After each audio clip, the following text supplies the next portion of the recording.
होती है फ्लोरिडा के मायामी सिटी को दिखाते हुए, जहां पर स्टेफनी नाम की एक स्कूल टीचर जॉगिंग कर रही होती है। दरअसल वो अपनी फिटनेस का बहुत ध्यान रखती है, इसलिए वो हर सुबह जॉगिंग के लिए निकलती है। असल में वो स्कूल की सबसे खूबसूरत टीचर हैं और इसी वजह से वो एक टीचर के साथ साथ कुछ स्टूडेंट्स के भी क्रश बन गई हैं। उसके फैमिली में बस 3 ही लोग हैं। उसके हस्बैंड का नाम माइकल है जो बैंक में नौकरी करता है, और निकोल नाम की 18 साल की एक बेटी है जो स्कूल में पढ़ती है। अब घर पहुंचकर वो जल्दी से ब्रेकफास्ट रेडी कर देती है, पर माइकल काम की टेंशन से अपनी फैमिली को ज्यादा टाइम नहीं दे पाता और बिना ब्रेकफास्ट किए ही चला जाता है, और निकोल भी कुछ खाने से मना कर देती है। स्टेफनी हल्की सी उदास होती है पर कुछ नहीं कहती। इसके बाद स्टेफनी भी अपने स्कूल के लिए निकल जाती है और क्लास में स्टूडेंट्स को पढ़ाने लगती है। इसी दौरान क्लास के बीच में एक नया स्टूडेंट आता है जिसका नाम जेम्स है। फिर जब स्टेफनी स्टूडेंट्स को कुछ टॉपिक्स के बारे में क्वेश्चन करती है तो जेम्स बहुत अच्छे से उन क्वेश्चंस का जवाब दे देता है। जवाब सुनकर स्टेफनी भी अप्रिशिएट करती है,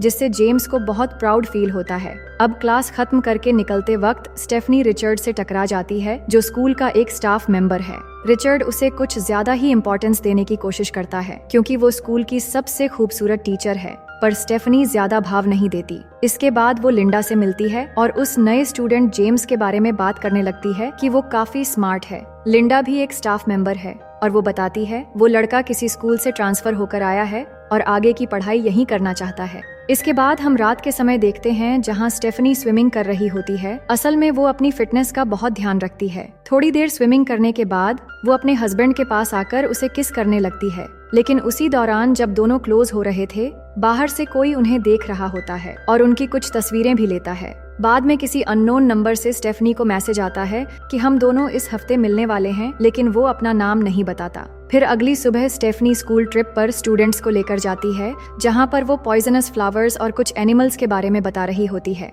लेकिन वहां भी कोई उसका फोटोज ले रहा होता है। इसके बाद वो बोट लेकर आसपास के इलाके में घूमने जाते हैं और रिचर्ड वहां की कई सारी चीजों के बारे में स्टूडेंट को प्रैक्टिकली समझाता है। वहां पर जेम्स भी आया होता है जो स्टेफनी के पास बैठकर उससे बातें कर रहा होता है। फिर ट्रिप खत्म होने के बाद सभी एक होटल में रुकते हैं। स्टेफनी भी थोड़ी देर आराम करने के लिए अपने कमरे में आती है। तभी वो खिड़की से देखती है कि जेम्स नहाकर बिना शर्ट के समंदर के पास खड़ा हुआ है। तभी जेम्स की नजर भी स्टेफनी पर पड़ती है तो वो जल्दी से खुद को छुपा लेती है।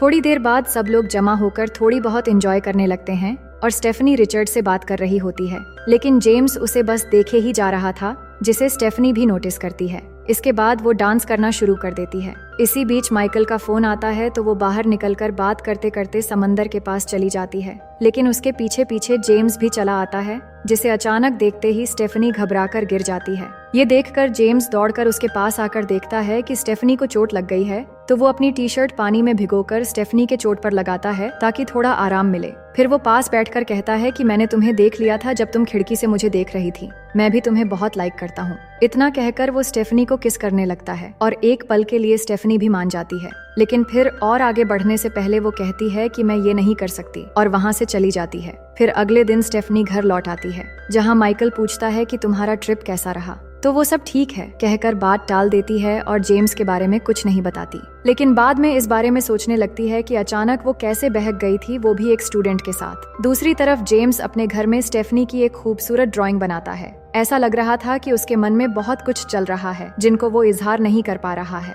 फिर अगली सुबह जब वो जॉगिंग करने जाती है, तभी हम देखते हैं कि कोई गाड़ी लेकर उसका पीछा कर रहा है, लेकिन जैसे ही स्टेफनी के नजर उस गाड़ी पर पड़ती है तो वो गाड़ी वहां से भाग जाती है। इसके बाद स्टेफनी लिंडा से मिलती है और उसे सब बताती है कि मैं एक पल के लिए बहक गई थी और मुझसे बहुत बड़ी गलती हो गई है। लिंडा चौंक जाती है कि वो तुम्हारा स्टूडेंट है, लोगों को इस बारे में पता चलेगा तो स्कूल के साथ साथ सोसाइटी में भी तुम्हारी बदनामी होगी। इसे एक मिस्टेक समझकर भूल जाओ और मुझे लगता है जेम्स को किसी और क्लास में ट्रांसफर कर देना चाहिए ताकि तुम डिस्टर्ब ना हो। फिर अगले दिन जब स्टेफनी क्लास में होती है तभी जेम्स आता है, तो स्टेफनी कहती है तुम्हारा ट्रांसफर दूसरे क्लास में कर दिया गया है और ऐसा क्यों किया है ये तुम्हें लिंडा मैडम बता देंगी। ये सुनकर जेम्स का चेहरा उतर जाता है और वो बिना कुछ कहे क्लास से निकल जाता है। इसके बाद हम किसी को स्कूल की लाइब्रेरी में देखते हैं जो चुपके से आकर एक जहरीला सांप चुरा लेता है, लेकिन ये कौन है ये हमें बहुत जल्द पता लग जाएगा। फिर क्लास के बाद जेम्स आकर स्टेफनी से पूछता है कि तुमने मेरा ट्रांसफर क्यों करवाया। तो स्टेफनी कहती है ये मेरा नहीं, स्कूल एडमिनिस्ट्रेटर का डिसीजन था।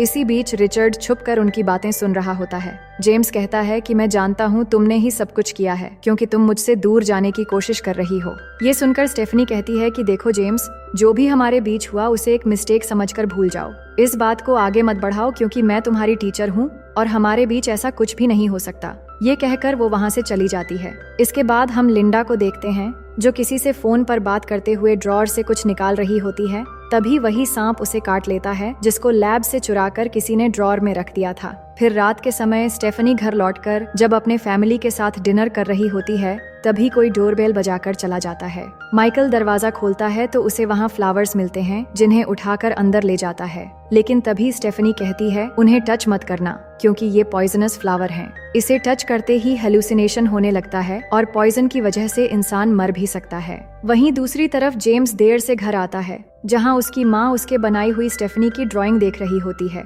तभी जेम्स उससे ड्राइंग छीन लेता है और उसकी चीजों को हाथ लगाने से मना कर देता है। अगले दिन जेम्स जब स्कूल पहुंचता है तो रिचर्ड आकर उसे वार्निंग देते हुए कहता है, तुम स्टेफनी के साथ क्या करने की कोशिश कर रहे हो? उससे दूर रहो, नहीं तो तुम्हें अरेस्ट होते ज्यादा देर नहीं लगेगी। फिर वो सीधा स्टेफनी के केबिन में जाता है, जिसे देखकर स्टेफनी यहाँ से जाने के लिए कहती है। लेकिन जेम्स उसे अपनी ग्रैंड मदर की एक लॉकेट देता है कि ये मैं तुम्हारे लिए लाया था। स्टेफनी हैरान होकर कहती है कि तुम ये मुझे नहीं दे सकते, पर जेम्स जिद करने लगता है कि हम दोनों एक दूसरे के लिए ही बने हैं और तुम मेरे लिए बिल्कुल परफेक्ट हो। उसकी बातें सुनकर स्टेफनी कहती है, तुम अपनी बाउंड्रीज पार कर रहे हो। मैंने कहा था इस बात को आगे न बढ़ाने के लिए। अब यहाँ से चले जाओ, मैं तुम्हारी कोई बात नहीं सुनना चाहती। फिर वो स्टेफनी को धमकाता है कि अगर तुमने बात नहीं मानी तो मैं सबको बता दूंगा कि हमारे बीच क्या हुआ था और स्कूल में तुम्हारी बहुत इंसल्ट होगी। ये कहकर वो चला जाता है। फिर कुछ देर बाद जब स्टेफनी बाहर बैठी होती है तो रिचर्ड जाकर कहता है कि मैंने तुम्हें कल रात फ्लावर्स भेजे थे, क्या तुम्हें वो मिले थे? ये सुनकर स्टेफनी गुस्से में कहती है, क्या तुम्हें पता नहीं कि वो पॉइजनस फ्लावर्स थे? रिचर्ड कहता है, मैं तो बस एक अच्छे फ्रेंड बनने की कोशिश कर रहा था। जिस पर स्टेफनी कहती है कि घर में मेरे हस्बैंड भी थे, अगर उन्हें कुछ हो जाता तो आइंदा ये सब करने की कोशिश भी मत करना। ये कहकर वो गुस्से में चली जाती है। अगले सीन में हम स्टेफनी को लैब में देखते हैं, जहां वो कुछ काम कर रही थी। तभी अचानक उसे चक्कर आने लगती है। फिर उसे पता चलता है कि किसी ने उसके ड्रिंकिंग वाटर में वही फ्लावर का टुकड़ा डाल दिया है, जिससे उसका सर घूमने लगता है और उसे हल्लुसिनेशन होने लगती है। वो देखती है कि जेम्स उसके करीब आने की कोशिश कर रहा है, लेकिन वो किसी तरह बाहर निकलती है, जहां उसकी हालत देखकर लिंडा, रिचर्ड और जेम्स आते हैं और तभी वो बेहोश होकर गिर जाती है। इसके बाद उसे घर में होश आती है, जहां उसकी बेटी कहती है कि आप स्कूल में बेहोश हो गई थीं।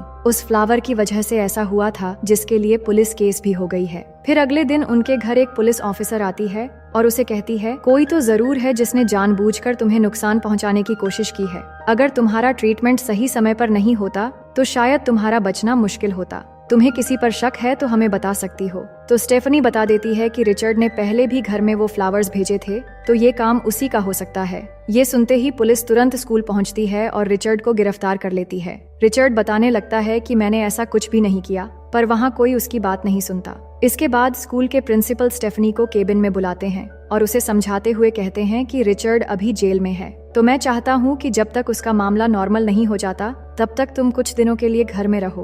पर बाहर निकलते ही गाड़ी में उसकी मुलाकात जेम्स से होती है, जिसके चेहरे पर चोट के निशान थे। तो स्टेफनी के पूछने पर वो जवाब देता है कि उसकी मॉम के बॉयफ्रेंड के साथ झगड़ा हो गया था। फिर वो एक हल्की मुस्कान के साथ कहता है कि अच्छा हुआ रिचर्ड पकड़ा गया, नहीं तो शायद वो तुम्हें और नुकसान पहुंचा सकता था। अब हमारे बीच में कोई नहीं आएगा। पर स्टेफनी उसे समझाने लगती है कि देखो जेम्स, कभी कभी हमारी लाइफ में कंट्रोल से बाहर की चीजें हो जाती हैं। मैं तुम्हारी टीचर हूँ और उम्र में भी तुमसे बड़ी हूँ, इसलिए अच्छा होगा तुम इस बात को भूल जाओ और अपनी उम्र की किसी अच्छी लड़की को ढूंढ लो। इतना कहकर वो चली जाती है। अगले दिन सुबह स्टेफनी जॉगिंग करके वापस आती है और अपनी बेटी निकोल से बातें करने लगती है। तो निकोल बताती है कि मैं एक लड़के को पसंद करती हूँ और पिछले कई दिनों से उसे डेट कर रही हूँ। वो बहुत ही अच्छा लड़का है, आप चाहो तो एक बार उससे मिल लो। स्टेफनी मुस्कुराकर कहती है कि अच्छा हुआ तुमने मुझे बता दिया, तो क्यों ना तुम उसे डिनर पर बुला लो, ताकि मैं भी जान लूं कि वो लड़का कौन है जिसको मेरी बेटी इतना पसंद करती है। अब सीन कट होता है जहां लिंडा स्टेफनी को समझाती है कि जेम्स को हल्के में मत लो,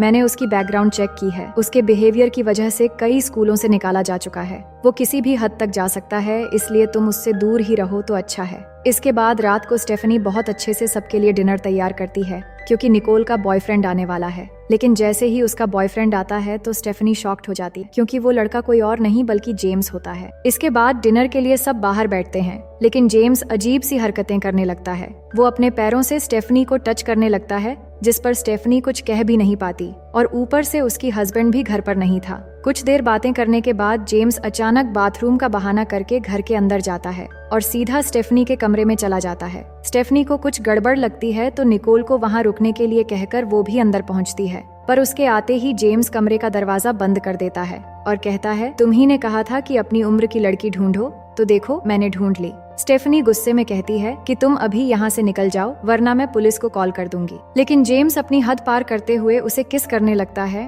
और उसके क्लोज होने की कोशिश करने लगता है। तभी वहाँ निकोल आ जाती है, जिसके बाद स्टेफनी तुरंत जेम्स को यहाँ से जाने को कहती है तो वो भी चला जाता है। जिसके बाद स्टेफनी अपनी बेटी को समझाती है कि वो लड़का तुम्हारे लिए ठीक नहीं है, वो बस तुम्हें यूज करना चाहता है। पर निकोल कुछ नहीं सुनती और गुस्से में चली जाती है। इसके बाद हम शाम को स्टेफनी को स्विमिंग करते हुए देखते हैं। तभी कोई चुपके से घर में घुस जाता है और ये असल में कोई और नहीं बल्कि रिचर्ड था, जिसको पुलिस ने रिहा कर दिया था क्योंकि उसके खिलाफ कोई भी सबूत नहीं मिला था। वो स्टेफनी को समझाने की कोशिश करता है कि उस दिन स्कूल में जो इंसिडेंट हुआ था उसके पीछे वो नहीं बल्कि जेम्स था, लेकिन स्टेफनी उससे ज्यादा बात नहीं करती और उसे यहाँ से जाने के लिए कहती है तो रिचर्ड वहाँ से निकलकर अपने घर लौटने लगता है। लेकिन जैसे ही वो गाड़ी से उतरता है तो उसके सामने जेम्स आ जाता है और कुछ बिना बोले ही उसे नाइफ से स्टैब कर देता है, जिससे रिचर्ड वहीं पर मारा जाता है। इसके बाद उसकी लाश को डिक्की में डालकर उसे अपने घर ले जाता है ताकि लाश को कहीं छुपा सके, पर उसकी मॉम ये देखकर हैरान हो जाती है। फिर अगले दिन जेम्स निकोल को कॉल करता है और कहता है, कल रात कुछ मिसअंडरस्टैंडिंग की वजह से मैं चला आया था,